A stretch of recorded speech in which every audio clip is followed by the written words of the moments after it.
Second one you right plasticity. तो elasticity का मतलब ये होता था कि जब हमने मटेरियल के ऊपर लोड लगाया, वो लोड से डिफॉर्म तो हुआ, लेकिन उस लोड के हटाने के बाद वापस से अपने ओरिजिनल शेप और साइज में आ गया। प्लास्टिसिटी का मतलब उल्टा है, अगर हमने लोड लगाया तो वो डिफॉर्म तो हुआ और होता ही चला गया, जब हमने लोड को हटाया तो उसने वापस से अपने ओरिजिनल शेप और साइज को रीगेन नहीं किया, जितना डिफॉर्म हो चुका था बस वो उतना डिफॉर्म बना रहा वो, तो उसने वो अपने ओरिजिनल शेप और साइज में नहीं आएगा। जैसे इसका एग्जांपल हम ले सकते हैं क्ले।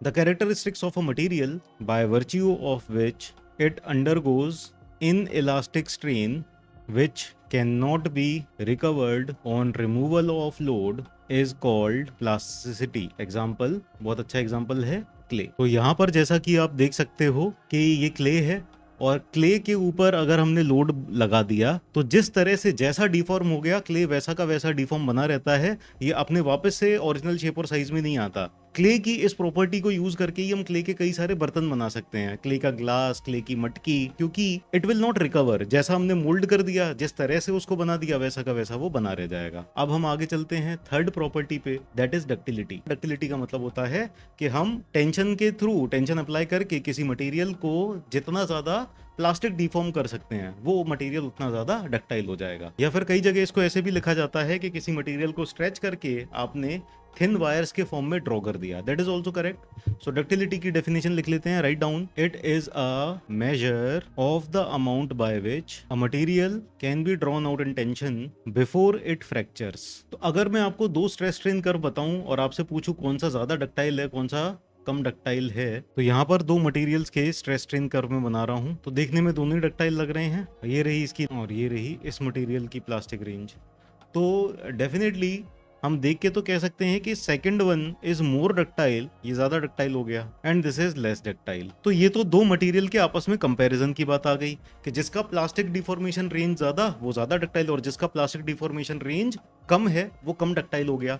लेकिन अगर एब्सोल्युटली की बात करें तो क्या हम ये कह सकते हैं कि ये तो डक्टाइल नहीं है, ये ब्रिटल है? ये तो चलो डक्टाइल दिखाई दे रहा है, लेकिन क्या इसको कह सकते हैं कि ये ब्रिटल है या फिर इसको भी डक्टाइल कहेंगे?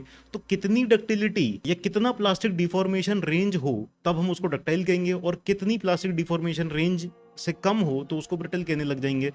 तो इसके लिए जो एक जनरली अडॉप्टेड मेजर है वो है 5%।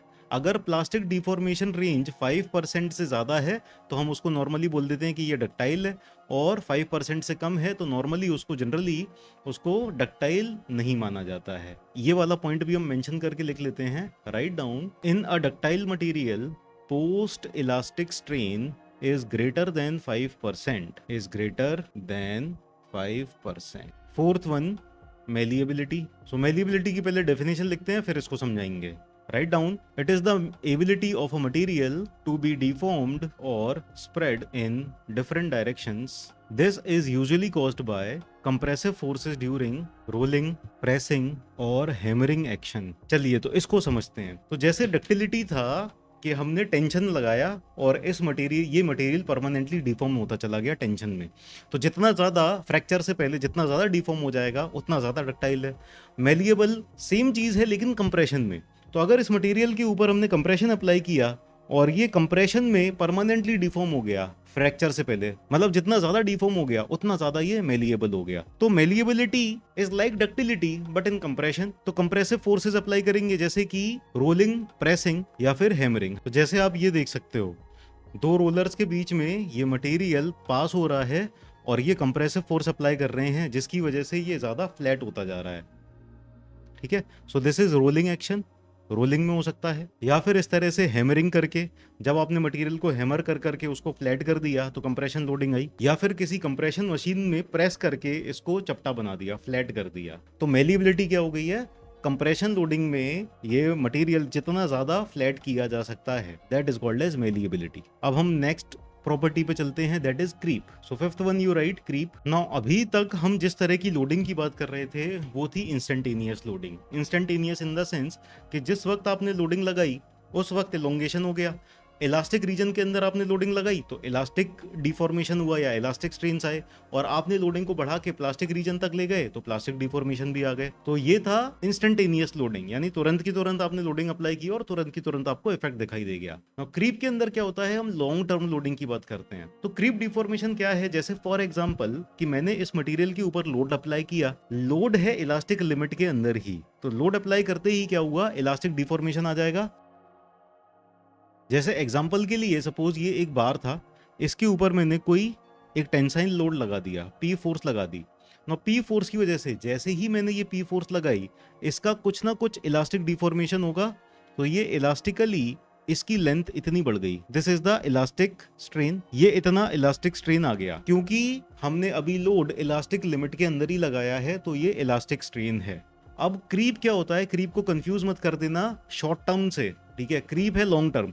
ये लोड मैंने लगा रहने दिया 5 साल 10 साल तक, तो 5 साल 10 साल बाद मान लो मैं आके देख रहा हूं, तो मैंने देखा कि कुछ एक्स्ट्रा डिफॉर्मेशन इसका हो चुका है, कुछ और लेंथ इसकी एक्स्ट्रा बढ़ चुकी है। तो जब शॉर्ट टर्म लोडिंग लगाई थी जिसकी वजह से इलास्टिक स्ट्रेन हुआ था, तो अगर मैं उसी वक्त इस लोड को हटा देता तो ये वापस से अपना ओरिजिनल शेप रीगेन कर लेता।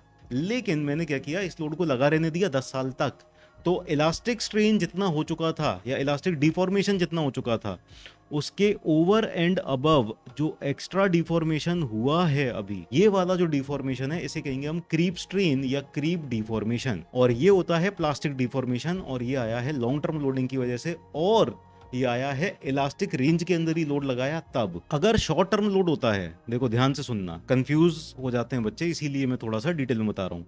शॉर्ट टर्म लोड लगाया आपने, इंस्टेंटेनियस लोड लगाया, शॉर्ट टर्म लोड अगर इलास्टिक रेंज के अंदर रहेगा तो इलास्टिक डिफॉर्मेशन आएगा, और ये इलास्टिक स्ट्रेन क्या होगा, रिकवर हो जाएगा। जैसे ही लोड हटा दिया आपने, ये रिकवर हो जाएगा, तो इसका नाम इलास्टिक इसीलिए है क्योंकि ये रिकवर हो गया। लेकिन अगर आप लॉन्ग टर्म लोड की बात करते हो, लॉन्ग टर्म के लिए आपने कई सालों तक इस लोड को लगे रहने दिया, तो क्या होगा, आपका लोड तो इलास्टिक रेंज में ही है, इलास्टिक रेंज के अंदर लोड होते हुए भी प्लास्टिक स्ट्रेन या प्लास्टिक डिफॉर्मेशन आपको देखने को मिलेगा। बहुत सारे बच्चे ये कंफ्यूज हो जाते हैं कि सर लोड तो बस इलास्टिक रेंज में ही था, तो प्लास्टिक डिफॉर्मेशन क्यों हो गया। प्लास्टिक डिफॉर्मेशन इसलिए हो गया क्योंकि ये लोड जो था वो लॉन्ग टर्म था। लॉन्ग टर्म लोड का इफेक्ट और शॉर्ट टर्म लोड का इफेक्ट मटेरियल पे अलग अलग होगा। आपने अभी के अभी लोड को लगाया और इस लोड को हटा दिया तो इफेक्ट कुछ और है। अगर आपने इस लोड को 10 साल के लिए रखे रहने दिया तब इसका इफेक्ट कुछ और हो जाएगा। तो इसका इफेक्ट एक एडिशनल स्ट्रेन आ जाएगा, वो हो जाएगा प्लास्टिक डिफॉर्मेशन या प्लास्टिक स्ट्रेन, और इस वाले प्लास्टिक स्ट्रेन को हम कहेंगे क्रीप स्ट्रेन। तो यहां पर हम लिख देते हैं कि ये वाला जो रेड वाला स्ट्रेन आया है, this is creep strain and this is plastic in nature, ये है प्लास्टिक स्ट्रेन। ठीक है, ये स्ट्रेन अब रिकवर नहीं होगा। ठीक है, अब आप कहोगे सर इसका प्रैक्टिकल एग्जांपल। प्रैक्टिकल एग्जांपल आप सबने देख रखा है, कपड़े टांगने वाली रस्सी। तो जो कपड़े टांगने वाली रस्सी होती है, जब हम नई नई रस्सी टांगते हैं तो एकदम बढ़िया से टाइट होती है ना। अब इसके ऊपर जब कपड़े टांगे, कपड़े टांगने के बाद क्या हुआ, ये रस्सी थोड़ी सी झुक गई क्योंकि अभी कपड़े टंगे हुए हैं, शॉर्ट टर्म के लिए हैं, तो इसके अंदर कुछ ना कुछ स्ट्रेन आ गया, ये झुक गई। जब कपड़े हटाए तो ये वापस से स्ट्रेच हो गई। लेकिन धीरे धीरे आप देखते हो 2 महीने बाद, 3 महीने बाद, 4 महीने बाद आपके कपड़े लगातार टंगे रहते हैं, मतलब कई कई घंटों तक, 8 घंटे तक टंगे हैं, कई बार 24 घंटे तक कपड़े टंगे रहते हैं, और एक बार कपड़े हटते हैं तो दूसरे आ जाते हैं। तो एक तरह से हम ये कह सकते हैं एक तरह से परमानेंट लोडिंग ही है, लॉन्ग टर्म की लोडिंग है। तो कुछ टाइम बाद हम देखते हैं कि ये जो रस्सी इनिशियली जो स्ट्रेच्ड थी बढ़िया से, अब ये थोड़ी सी स्लैक हो गई है, इस तरह से लटकने लगी है। क्यों? क्योंकि जो लोडिंग होती थी वो तो हमेशा इलास्टिक रीजन के अंदर ही होती थी, लेकिन इसके लॉन्ग टर्म होने की वजह से इसके अंदर जो डिफॉर्मेशन आ गया है वो प्लास्टिक डिफॉर्मेशन आ चुका है। तो this is the example of creep deformation. So fifth property is creep. Write down, it is the property by virtue of which a material undergoes additional deformation, bracket में लिखो, over and above the elastic deformation, bracket close, with passage of time. तो time के बीतने के साथ साथ होता है। तो बहुत जगह पर आपको ये देखने को मिलेगा time dependent strain under sustained loading within elastic limit. आगे लिखो, alternatively creep is gradual increase of plastic strain with time at constant stress. Next point लिखो, it is also called as time dependent strain. तो इसका elongation और time का भी एक graph बन जाता है। तो जब आपने मटेरियल के ऊपर लोड अप्लाई किया तो मटेरियल के ऊपर लोड अप्लाई करने के साथ साथ इसके अंदर कुछ ना कुछ एलोंगेशन आ गया। ठीक है, तो ये वाला जो स्ट्रेन है दिस इज इंस्टेंटेनियस स्ट्रेन या फिर इंस्टेंटेनियस एलोंगेशन भी कह सकते हैं। तो यहाँ पर वाई एक्सिस पे है एलोंगेशन और एक्स एक्सिस पे है टाइम। तो जिस टाइम पर मान लीजिए T not time T not पे जब आपने लोड अप्लाई किया, लोड अप्लाई करने के साथ साथ ही इसके अंदर कुछ एलोंगेशन हो गया था, लेट अस से डेल्टा नॉट। अब ये लोड लगा हुआ है, बहुत लंबे टाइम तक लगा हुआ है, तो एक साल बाद आप देखोगे कि थोड़ा सा एलोंगेशन और बढ़ गया होगा। उसके बाद देखोगे 2 साल बाद आके देखा तो थोड़ा सा और एलोंगेशन बढ़ गया।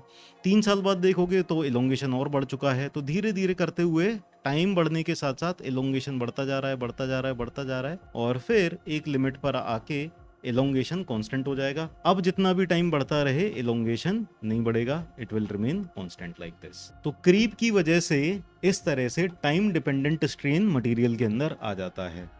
नाउ क्रीप स्ट्रेन ज्यादा होगा कम होगा, ये डिपेंड किस पे करेगा? कई सारे फैक्टर्स हैं जिस पे डिपेंड करेगा। तो let us write down those factors also. तो सबसे पहली बात कि क्रीप स्ट्रेन होता है लॉन्ग टर्म लोडिंग की वजह से। या लॉन्ग टर्म लोडिंग कौन सी होती है? डेड लोड होते हैं, परमानेंट लोड होते हैं, ये सारे लॉन्ग टर्म लोडिंग होती है। तो सिर्फ लॉन्ग टर्म लोडिंग की वजह से ही क्रीप स्ट्रेन आएगा। So write down first point, creep strain is due to dead loads only और permanent loading only.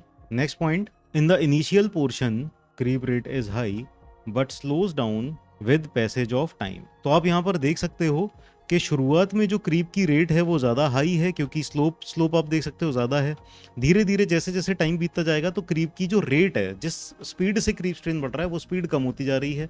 Next point लिखो, creep is more important at high temperature and high stresses. अगर ज़्यादा temperature है, जैसे मान लो Jammu and Kashmir में और राजस्थान में मान लो, तो राजस्थान में आपने सेम मटेरियल रखा, सेम लोडिंग अप्लाई करके रखी, तो क्रीप स्ट्रेन कहाँ पर ज़्यादा होगा? राजस्थान में ज़्यादा क्रीप देखने को मिलेगा आपको। नेक्स्ट पॉइंट लिखो, creep strain is not 100% recoverable. तो क्रीप का कुछ हिस्सा तो रिकवर हो जाता है लेकिन कुछ हिस्सा रिकवर नहीं हो पाता, इसीलिए इसको हम प्लास्टिक स्ट्रेन भी कहते हैं। तो क्रीप स्ट्रेन डिपेंड किस पे करेगा? टेम्परेचर पे डिपेंड करेगा, स्ट्रेस पे डिपेंड करेगा और टाइम पे डिपेंड करेगा। तो अगर टेम्परेचर ज्यादा होगा तो creep strain will be more, stress ज्यादा लगा के रखी है तब भी क्रीप स्ट्रेन ज्यादा होगा, और अगर ज्यादा लंबे टाइम तक लोडिंग करके रखी है तब भी आपको क्रीप ज्यादा देखने को मिलेगा। तो इन तीनों चीजों के बढ़ने के साथ क्रीप भी बढ़ जाता है।